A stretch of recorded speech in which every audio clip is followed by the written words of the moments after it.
बिस्मिल्लाहिर्रहमानिर्रहीम। अस्सलाम वालेकुम नाजरीन, तमाम दोस्त अहबाब को एक नई वीडियो के साथ खुश आमदीद। दोस्तों, इस वक्त मैं मौजूद हूँ मुज़फ़्फ़र अहमद साहब के डेयरी फार्म पर। इन्होंने 25 साल पहले ये 2 भैंसों से काम शुरू किया था और अब इनके पास माशाल्लाह 35 के करीब भैंसें हैं।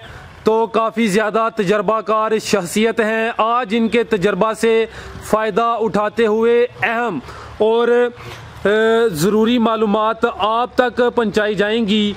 इनसे पूछा जाएगा कि भैंसें कहाँ से ख़रीदनी चाहिए, कितनी कीमत में बेहतर रहती हैं, इनको क्या खिलाते पिलाते हैं, कितने मुलाजम इनके लिए ज़रूरी हैं, इसके अलावा क्या प्रॉफिट होता है, क्या अखराजात हैं और बहुत सी मालूमात हासिल की जाएंगी। दोस्तों, कुछ जानवर अभी इनके डेरे पर मौजूद हैं, ये जो आपको सामने नज़र आ रहे हैं। इसके अलावा कुछ भैंसें इन्होंने साथ अलहदा जो है ओपन एरिया उधर बांधी हुई हैं ओपन ज़मीन में। तो अभी आप ये इनका शेड देख लें, इनके जानवर थोड़े से देख लें, तो इसके बाद मुज़फ़्फ़र अहमद साहब का इंटरव्यू शुरू करते हैं। तो इनका जो फार्म है इसकी साइडों पर 4 दीवारी भी नहीं है। तो ये भी पूछा जाएगा कि 4 दीवारी के बगैर जानवरों को मैनेज करना कैसा है। तो सामने जानवरों को पानी पिलाने के लिए आपको होस भी नज़र आ रहा है। कुछ जानवर इनके वो सामने आपको नज़र आ रहे हैं, छोटे बच्चे हैं, वो इन्होंने अलहदा बांधे हुए हैं। इसके अलावा आप वो सामने ओपन एरिया में देख लें, कुछ भैंसें वो बांधी हुई हैं इन्होंने। तो दोस्तों, चलिए स्टार्ट करते हैं आज का अपना ये इंटरव्यू। अस्सलाम वालेकुम। वालेकुम सलाम जी। अंकल जी, की ना है ਤੁਹਾਡਾ? मुज़फ़्फ़र अहमद उर्फ भोला डोगर। क्या बात है मुज़फ़्फ़र साहब, ਤੁਹਾਡੇ ਕੋਲ किन्ने जानवर ने जनाब? जानवर है जी 35-40। ਇਹ ਸਾਰੀਆਂ ਮੱਝਾਂ ਨੇ? नहीं अद्धे तकरीबन अद्धो अद्धे होने। ਇਹ ਅੱਧੋ ਅੱਧ ਕੀ ਹੋਈ? ਅੱਧੇ ਛੋਟੇ ਨੇ? अद्धे बच्चे ने, ਇਹ अद्धे बच्चे ने, अद्धे बड़े ने। ਬਈ 15-16 ਵੱਡੇ ਨੇ, 15-16 ਛੋਟੇ ਨੇ। हाँ, ਤੇ ਸਰ ਕਿੰਨੇ ਸਾਲਾਂ ਤੋਂ ਤੁਸੀਂ ਇਹ ਜਾਨਵਰ ਰੱਖੇ ਨੇ? 30 साल तो जी। ਆਪਣੇ ਤਜਰਬੇ ਦੀ ਬੁਨਿਆਦ ਤੇ ਦੱਸੋ ਕਿ ਅਗਰ ਕੋਈ ਬੰਦਾ ਕੰਮ ਸ਼ੁਰੂ करना चाहता है तो किंज काम शुरू करे? कि काम शुरू करे कि पहले डंगर रहिंदा है और ਉਹਦੀ ਜ਼ਮੀਨ ਹੋਵੇ ਆਪਣੀ ਤੇ ਡੰਗਰ ਰੱਖੇ ਨਹੀਂ ਤੇ ਨਾ ਰੱਖੇ। अच्छा, ਜ਼ਮੀਨ ਲਾਜ਼ਮੀ ਹੈ, ਨਹੀਂ ਕੋਈ ਇਸ ਕੰਮ 'ਚ ਫਾਇਦਾ ਕੋਈ ਨਹੀਂ।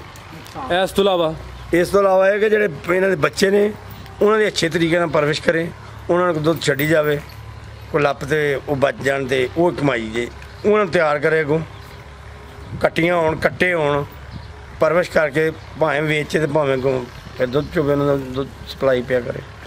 ਤੇ ਸਰ ਤੁਸੀਂ ਇਹ ਜਿਹੜਾ ਜਾਨਵਰ ਖਰੀਦਦੇ ਹੋ ਕਿ ਹਾਂਜੀ ਛੋਟੇ ਜਾਨਵਰ ਜਿਹੜਾ ਪਾਲ ਕੇ ਨਸਲ ਵਧਾਉਂਦੇ ਹੋਗੇ? ਨਹੀਂ ਜੀ, ਮੈਂ ਤਾਂ ਛੋਟੇ ਪਾ ਕੇ ਨਸਲ ਵਧਾਉਂਦਾ ਜੀ, ਖਰੀਦ ਫਰੋਖਤ ਬਹੁਤ ਕਮ। ਤੇ ਤੁਸੀਂ ਇਹ ਕਿੰਨੇ ਜਾਨਵਰਾਂ ਤੋਂ ਕੰਮ ਸ਼ੁਰੂ ਕੀਤਾ ਸੀ? ਮੈਂ ਜੀ ਦੂੰ ਤੋਂ। ਇਹ ਕਿੰਨੇ ਸਾਲ ਪਹਿਲੇ ਦੂੰਦ ਸ਼ੁਰੂ ਕੀਤਾ ਸੀ? ਅੱਜ ਤੋਂ ਤਕਰੀਬਨ ਕੋਈ 5 ਸਾਲ ਪਹਿਲੇ। ਤੇ ਹੁਣ ਮਾਸ਼ਾਅੱਲਾ 35 ਜਾਨਵਰ ਨੇ। ਕੁਛ ਵਿੱਚ ਜਿਹੜਾ ਕਿ ਤੁਸੀਂ 25 ਸਾਲ ਪਹਿਲੇ ਸ਼ੁਰੂ ਕੀਤਾ ਹੈ, ਕੋਈ ਵੇਚੇ ਵੀ ਤੇ ਹੋਣੇ ਨੇ 25 ਸਾਲ ਦੇ ਦੌਰਾਨ।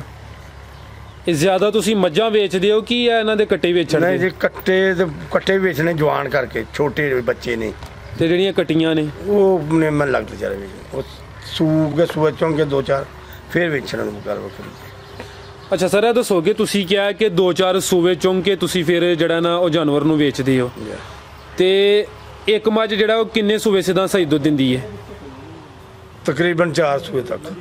ਅੱਛਾ, ਤੇ ਅਗਰ ਕੋਈ ਬੰਦਾ ਕੰਮ ਸ਼ੁਰੂ ਕਰਨਾ ਚਾਹੁੰਦਾ ਤਾਂ ਉਹਨੂੰ ਕਿਹੜੇ ਸੂਵੇ ਵਾਲੀ ਮੱਝ ਲੈਣੀ ਚਾਹੀਦੀ ਹੈ? ਪਹਿਲਣ ਬਿਹਤਰ ਹੈ।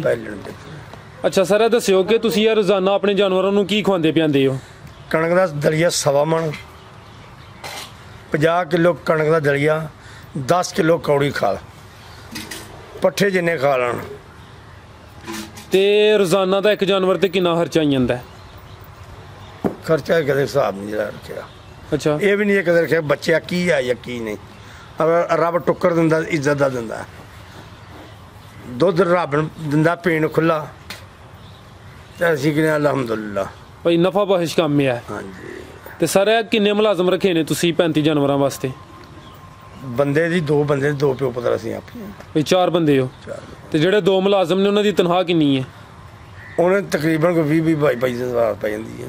ਤੇ ਲੇਬਰ ਦਾ ਮਸਲਾ ਕਹਿੰਦੇ ਨੇ ਇਹ ਕੰਮ ਵਿੱਚ ਬੜਾ ਹੈ, ਉਹ ਕੀ ਵਜ੍ਹਾ ਹੁੰਦੀ ਹੈ ਕਿ ਮੁਲਾਜ਼ਮ ਲੇਬਰ ਇਹੋ ਹੀ ਹੈ ਕਿ ਬੰਦੇ ਹੀ ਕਿਉਂ ਨਹੀਂ ਟਿਕਦੇ? ਹਾਂਜੀ, ਟਿਕਦੇ ਕਿਉਂ ਨਹੀਂ? ਬੰਦੇ ਟਿਕਦੇ ਨੇ ਕਿ ਜਿਹੜੇ ਬੰਦੇ ਨੂੰ ਪੇਸ਼ਗੀ ਜ਼ਿਆਦਾ ਦੋਗੇ, ਬੰਦੇ ਢਿੱਡ ਦੇ ਬੇਈਮਾਨ ਜਿਹੜੇ ਬੰਦੇ ਨੂੰ ਪੈਸੇ ਲੱਗਦੇ ਉੜ ਜਾਂਦੇ ਨੇ। ਅੱਛਾ ਸਰ, ਇਹ ਦੱਸਿਓ ਕਿ ਤੁਸੀਂ ਇਹਨਾਂ ਦੀ ਬਿਮਾਰੀਆਂ ਦਾ ਕੀ ਇਲਾਜ ਕਰਦੇ ਹੋ, ਕਿਹੜੀ ਕਿਹੜੀ ਬਿਮਾਰੀ ਇਹਨਾਂ ਨੂੰ ਲੱਗਦੀ ਹੈ? ਬਿਮਾਰੀ ਜੀ ਅੱਜ ਤੋਂ 2 ਸਾਲ ਪਹਿਲੇ ਇੱਕ ਸਪਰੇਅ ਹੋਈ ਸੀ ਮੁੰਜੀ ਦੇ, ਉਹ ਪਰਾਲੀ ਜਿਹਨਾਂ ਨੇ ਲੋਕਾਂ ਨੇ ਪਾਈ ਸੀ, ਉਹ ਡੰਗਰ ਬਹੁਤ ਨੁਕਸਾਨ ਹੋਇਆ ਸੀ, ਬਿਮਾਰ ਵੀ ਬਹੁਤ ਹੋਏ ਸੀ, ਕਮਜ਼ੋਰ ਵੀ ਬਹੁਤ ਹੋਏ ਸੀ। ਹੋਰ ਇਹਨਾਂ ਦੀਆਂ ਮਸ਼ਹੂਰ ਬਿਮਾਰੀਆਂ ਕਿਹੜੀਆਂ ਕਿਹੜੀਆਂ ਨੇ? ਗਲਗੋਟੂ, ਚੰਦਰੀ ਵਗੈਰਾ? ਗਲਗੋਟੂ, ਚੰਦਰੀ ਵਗੈਰਾ ਆਮ ਬਿਮਾਰੀ ਹੈ। ਅੱਛਾ, ਇਹਨਾਂ ਨੂੰ ਮਿਰਚ ਮਸਾਲਾ 8-7 ਦਿਨ ਦੇਈ ਜਾਓ, ਚੌਥੇ ਦਿਨ ਫਿਰ ਡੰਗਰ ਨੂੰ 1-ਅੱਧਾ ਕਿਲੋ ਤੇਲ ਚਾਹੀਦਾ ਸਰੋਂ ਦਾ। ਇਹ ਜਿਹੜਾ ਦੁੱਧ ਦੇਣ ਵਾਲਾ ਜਾਨਵਰ ਹੈ ਉਹਨੂੰ ਕੀ ਸਾਰਿਆਂ ਨੂੰ ਚਾਹੀਦਾ? ਸਾਰਿਆਂ ਨੂੰ ਚਾਹੀਦਾ ਜੀ। ਚੌਥੇ ਦਿਨ ਹੀ ਸਰੋਂ ਦਾ ਕਿੰਨਾ ਤੇਲ ਦੱਸਿਆ? 1/2 ਕਿਲੋ। ਤੇ ਇਸ ਤੋਂ ਇਲਾਵਾ ਹੋਰ ਜਿਹੜੀ ਮਿਰਚ ਮਸਾਲਾ ਕਹਿੰਦੇ ਹੋ ਪਏ, ਉਹ ਕਿਹੜੇ ਜਾਨਵਰ ਨੂੰ? ਉਹ ਜੀ ਸਭ। ਕਿੰਨਾ ਦੇਣਾ ਮਿਰਚ ਮਸਾਲਾ? ਮੈਂ ਤਾਂ ਤਕਰੀਬਨ ਕੋਈ 3-4 ਹਜ਼ਾਰ ਦਾ ਦੇ ਛੱਡਦਾ ਜੀ, 5000 ਤੱਕ ਵੀ ਦੇ ਛੱਡਦਾ ਜੀ ਦਿਹਾੜੀ 'ਚ। ਤੇ ਬਈ ਦਿਹਾੜੀ ਦਾ ਕਿੰਨੇ ਦਿਨ ਬਾਅਦ ਦਿੰਦੇ ਆ? ਕਿਸੇ ਦਿਨ 10 ਦਿਨ, ਕਿਸੇ ਦਿਨ ਮਹੀਨੇ ਬਾਅਦ, ਕਿਸੇ ਦਿਨ 15 ਦਿਨ। ਅੱਛਾ ਠੀਕ ਹੈ। ਅੱਛਾ ਸਰ, ਇਹ ਦੱਸੋ ਕਿ ਜਿਹੜੀ ਸਭ ਤੋਂ ਚੰਗੀ ਮੱਝ ਹੈ ਉਹ ਕਿੰਨਾ ਕੁ ਦੁੱਧ ਦੇ ਹੜਦੀ ਹੈ? 3 ਕਿਲੋ ਡੱਬੇ ਮੇਰੇ ਕੋਲ ਇੱਕ ਮੱਝ ਨੇ ਦੁੱਧ ਦਾ ਸੀ। ਮਾਸ਼ਾਅੱਲਾ, ਉਹ ਕਿਹੜੀ ਨਸਲ ਦੀ ਹਜੇ? ਉਹ ਜੀ ਆਰਫ ਵਾਲਾ, ਉਹਨੇ 3 ਕਿਲੋ ਦਿੱਤਾ ਸੀ। ਤੇ ਅੱਜ ਕੱਲ ਚੰਗੀ ਮੱਝ ਦੀ ਕੀਮਤ ਕਿੰਨੀ ਹੈ? 3-3.5 ਲੱਖ। ਤੇ ਮੱਝ ਕਿੱਥੋਂ ਖਰੀਦਣਾ ਬਿਹਤਰ ਹੈ, ਮੰਡੀ ਵਿੱਚੋਂ ਕਿ ਅੰਜ ਫੇਰ ਟੁਰ ਕੇ ਲੈਣਾ ਬਿਹਤਰ ਹੈ? ਨਹੀਂ ਜੀ, ਮੰਡੀਆਂ 'ਚ ਮਾਲ ਅੱਛਾ ਹੀ ਲੱਭਦਾ, ਪਰ ਲੱਭਦਾ ਐਸਾ ਇਲਾਕੇ 'ਚ ਅੱਛੀਆਂ ਮੱਝਾਂ ਕੋਈ ਨਹੀਂ। ਮੈਂ ਜੇ ਲੁੱਡਣ ਦੀ, ਅਕਾੜਾ ਤੇ ਉਹ ਜੇ ਨੀਲੀ ਦਰਿਆ ਦੀ। ਤੇ ਮੱਝ ਗੱਬਨ ਲੈਣੀ ਚਾਹੀਦੀ ਕਿ ਸੂਈ ਲੈਣੀ ਚਾਹੀਦੀ? ਸੂਈ ਜੀ। ਇਹਦੇ ਵਿੱਚ ਕੀ ਵਜ੍ਹਾ ਹੈ? ਉਹ ਥਣਾ ਦੀ ਬੰਦਾ ਪਾਸ ਕਰ ਲੈਂਦਾ, ਫਾਲਟ ਤਾਂ ਨਹੀਂ, ਕੋਈ ਧਾਰ ਤਾਂ ਨਹੀਂ ਪਾੜਦੀ, ਕੋਈ ਡੋਕਲ ਤੇ ਨਹੀਂ, ਇਹ ਥਣ 'ਚ ਵਾਧਾ ਘਾਟਾ ਤੇ ਨਹੀਂ। ਅੱਛਾ ਸਰ, ਇਹ ਦੱਸਿਓ ਕਿ ਕੁਝ ਲੋਕ ਕੱਟੀਆਂ ਲੈ ਕੇ ਜਿਹੜਾ ਨਾ ਉਹ ਵੀ ਕਾਰੋਬਾਰ ਕਰਦੇ ਨੇ ਕਿ ਸੂਣ ਤੋਂ ਪਹਿਲੇ ਜਿਹੜਾ ਨਾ ਵੇਚ ਛੱਡਦੇ ਨੇ, ਉਹਦੇ ਵਿੱਚ ਤੁਹਾਡੇ ਖਿਆਲ ਨਾਲ ਫਾਇਦਾ ਕਿ ਜਾਨਵਰ ਦਾ ਦੁੱਧ ਲੈਣ 'ਚ ਫਾਇਦਾ? ਦੁੱਧ ਵੇਚਣ 'ਚ ਵੀ ਫਾਇਦਾ, ਦੁੱਧ 'ਚ ਵੀ ਫਾਇਦਾ। ਜਿਹਨਾਂ ਦਾ ਕਾਰੋਬਾਰ ਦੁੱਧ ਹੈ ਉਹਨਾਂ ਦਾ ਜ਼ਿਆਦਾ ਦੁੱਧ ਹੀ ਵੇਚਣਾ ਹੈ। ਅੱਛਾ ਸਰ, ਇਹ ਬਾਜ਼ ਲੋਕ ਹੁੰਦੇ ਨੇ ਕਿ ਉਹ ਜਿਹੜਾ ਨਾ ਕਿ ਮੱਝਾਂ ਨੂੰ ਜਿਹੜਾ ਨਾ ਉਹਨਾਂ ਦੇ ਜਾਵਾਂ ਨੂੰ ਛੋਟੀ ਉਮਰ 'ਚ ਹੀ ਸੇਲ ਕਰ ਛੱਡਦੇ ਨੇ ਕਿ ਦੁੱਧ ਨਾ ਪਿਲਾਣਾ ਪਏ। ਤੁਸੀਂ ਬੜੀ ਸੋਹਣੀ ਗੱਲ ਕੀਤੀ ਕਿ ਅਸੀਂ ਜਾ ਪਾਲਨੇ ਆ, ਉਹਨਾਂ ਨੂੰ ਜਵਾਨ ਕਰਨੇ ਆ, ਫੇਰ ਵੇਚਣੇ ਆ ਕਿਤੇ ਜਾ ਕੇ। ਕੀ ਵਜ੍ਹਾ ਕਿ ਕੁਝ ਲੋਕ ਦੁੱਧ ਦੇ ਲਾਲਚ 'ਚ ਪਾਈ ਜਾਂਦੇ ਨੇ? ਉਹ ਜਾ ਨੂੰ ਛੋਟੀ ਉਮਰ 'ਚ ਸੇਲ ਕਰਨਾ ਬਿਹਤਰ ਹੈ ਕਿ ਪਾਲ ਕੇ ਸੇਲ ਕਰਨਾ ਬਿਹਤਰ ਹੈ? ਜੀ ਪਾਲ ਕੇ ਸੇਲ ਕਰਨਾ ਬਿਹਤਰ ਹੈ। ਛੋਟੀ ਉਮਰ 'ਚ ਕੀ ਵਟਿਆ ਜਾਂਦਾ ਜਾਨਾਂ ਦਾ। ਅੱਛਾ, ਤਾਂ ਲੋਕ ਕਿਉਂ ਉਹ ਦੁੱਧ ਦੇ ਲਾਲਚ 'ਚ ਪਾਈ ਜਾਂਦੇ ਨੇ? ਬੱਚਿਆਂ ਦੀ ਬਦਦੁਆ, ਘਾਟਾ। ਤੇ ਮੈਂ ਤੇ ਖੁਦਾ ਕੋ ਡਰ ਕੇ ਕਹਿੰਦਾ ਕਿ ਇਹ ਇਹਨਾਂ ਦੇ ਬੱਚੇ ਨੇ, ਸਾਨੂੰ ਤੇ ਇਹਨਾਂ ਤੋਂ ਵੱਧ ਅੱਲਾਹ ਤਾਲਾ ਨੇ ਆਖਿਆ ਕਿ ਤੁਸੀਂ ਪੀਓ, ਤੇ ਅਸੀਂ ਇਹਨਾਂ ਦੇ ਬੱਚੇ, ਇਹਨਾਂ ਨੂੰ ਦੁੱਧ ਕਿਉਂ ਨਹੀਂ ਛੱਡੀਏ? ਹੱਕ ਬਣਦਾ ਇਹਨਾਂ ਦਾ ਦੁੱਧ ਛੱਡਣ ਦਾ। ਅੱਜ ਕੱਲ੍ਹ ਇਹ ਬੜਾ ਰਿਵਾਜ ਨਿਕਲਿਆ ਕਿ ਲੋਕ ਕਿਸ਼ਤਾਂ ਤੇ ਮੱਝਾਂ ਵੀ ਲੈਣ ਲੱਗ ਪਏ ਨੇ, ਇਹਦੇ ਵਾਲੇ ਨਾ ਤੁਸੀਂ ਕੀ ਕਹੋ? ਦੇ ਨਗਦ ਲੈਣਾ ਬਿਹਤਰ ਹੈ ਕਿਸ਼ਤਾਂ? ਨਾ ਜੀ, ਨਗਦ ਜੀ। ਕਿਸ਼ਤਾਂ ਨਾਲ ਪੈਸੇ ਲੈਂਦੇ ਨਹੀਂ ਜੇ, ਉਹ ਬੰਦੇ ਜ਼ਲੀਲੋ ਖੁਆਰ ਹੋ ਜਾਂਦੇ ਜੀ। ਆ ਮੇਰੇ 2 ਭਾਈ ਜੇ, ਉਹ ਕਿਸ਼ਤਾਂ ਦਾ ਮਾਲ ਲੈਂਦੇ ਨੇ, ਜ਼ਲੀਲ ਨੇ। ਮੈਂ ਨੇ ਕਦੇ ਕਿਸ਼ਤਾਂ ਦੇ ਨਾਮ ਉਧਾਰ ਲੈਂਦਾ ਹੀ ਨਹੀਂ। ਅੱਛਾ ਸਰ, ਇਹ ਦੱਸਿਓ, ਨਗਦ ਲੈਣੀ 1 ਲਵਾਂ 2 ਲਵਾਂ? ਸਰ, ਜਿਹੜਾ ਤੁਹਾਡਾ ਟੋਟਲ ਫਾਰਮ ਹੈ ਇਹ ਕਿੰਨੀ ਜਗ੍ਹਾ ਵਿੱਚ ਹੈ? 2 ਕਨਾਲਾਂ ਜੀ। ਤੇ ਜਿਹੜਾ ਇਹ ਤੁਹਾਡੇ ਸ਼ੈੱਡ ਬਣੇ ਨੇ ਇਹ ਕਿੰਨੀ ਜਗ੍ਹਾ ਵਿੱਚ ਨੇ? 2 ਕਨਾਲਾਂ 'ਚੋਂ ਕੋਈ ਹੈ ਕੋਈ 10-15 ਮਰਲੇ 'ਚ ਸ਼ੈੱਡ? ਹੋਏਗਾ ਜੀ 10 ਮਰਲੇ 'ਚ ਆ ਜੀ। ਅੱਛਾ, ਤੁਸੀਂ 4 ਦੀਵਾਰੀ ਨਹੀਂ ਕੀਤੀ, ਇਹਦੀ ਕੀ ਵਜ੍ਹਾ ਸਾਈਡਾਂ ਤੇ? ਇਹ ਵੈਸੇ ਨਹੀਂ ਕੀਤੀ ਜੀ ਕਿ। ਅੱਛਾ ਸਰ, ਇਹ ਦੱਸਿਓ ਕਿ ਤੁਹਾਡੇ ਕਾਰੋਬਾਰ 'ਚ ਕੋਈ ਮਸਲੇ ਮਸਾਇਲ ਵੀ ਆਏ ਨੇ ਤੇ ਕਿਹੜੇ ਕਿਹੜੇ ਨੇ?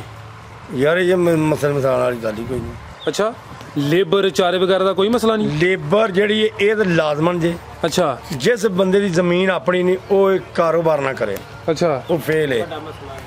ਵੱਡਾ ਮਸਲਾ ਮੇਨ ਇਹ ਜੀ। ਅੱਛਾ, ਜਿਸ ਬੰਦੇ ਦੀ ਜ਼ਮੀਨ ਆਪਣੀ ਨਹੀਂ ਉਹ ਇਹ ਮਾਲ ਦਾ ਕਾਰੋਬਾਰ ਨਾ ਕਰੇ। ਅੱਛਾ, ਅਗਰ ਕੋਈ ਨਵਾਂ ਬੰਦਾ ਕੰਮ ਸ਼ੁਰੂ ਕਰਨਾ ਚਾਹੁੰਦਾ ਤਾਂ ਤੁਹਾਡਾ ਸਰ ਉਹਨੂੰ ਕੀ ਮਸ਼ਵਰਾ ਹੈ? ਮਸ਼ਵਰਾ ਇਹ ਹੈ ਕਿ ਪਹਿਲੇ ਜ਼ਮੀਨ ਠੀਕ ਤੇਰੀ ਆਪਣੀ ਨਹੀਂ, ਤੂੰ ਠੇਕੇ ਦੀ ਜ਼ਮੀਨ ਲੈ, ਫਿਰ ਪੱਠੇ ਕਾਸ਼ਤ ਕਰ, ਫਿਰ ਮਾਲ ਬਣਾ, ਵੈਸੇ ਇਹ ਕਾਰੋਬਾਰ 'ਚ ਨਫਾ ਹੈ ਕਿ ਨੁਕਸਾਨ ਹੈ? ਨਹੀਂ ਜੀ, ਫਾਇਦਾ ਹੀ ਫਾਇਦਾ, ਨੁਕਸਾਨ ਵਾਲੀ ਕੋਈ ਬਾਤ ਨਹੀਂ। ਜੀ ਸਰ, ਤੁਹਾਡਾ ਬਹੁਤ ਬਹੁਤ ਸ਼ੁਕਰੀਆ, ਤੁਸੀਂ ਆਪਣਾ ਕੀਮਤੀ ਵਕਤ ਤੇ ਅਹਿਮ ਮਾਲੂਮਾਤ ਸਾਡੇ ਨਾਜ਼ਰੀਨਾਂ ਨਾਲ ਸ਼ੇਅਰ ਕੀਤੀਆਂ ਨੇ ਜਨਾਬ। ਤੁਹਾਡੀ ਬਹੁਤ ਮਿਹਰਬਾਨੀ, ਬਹੁਤ ਸ਼ੁਕਰੀਆ। ਅੱਲਾ ਹਾਫਿਜ਼।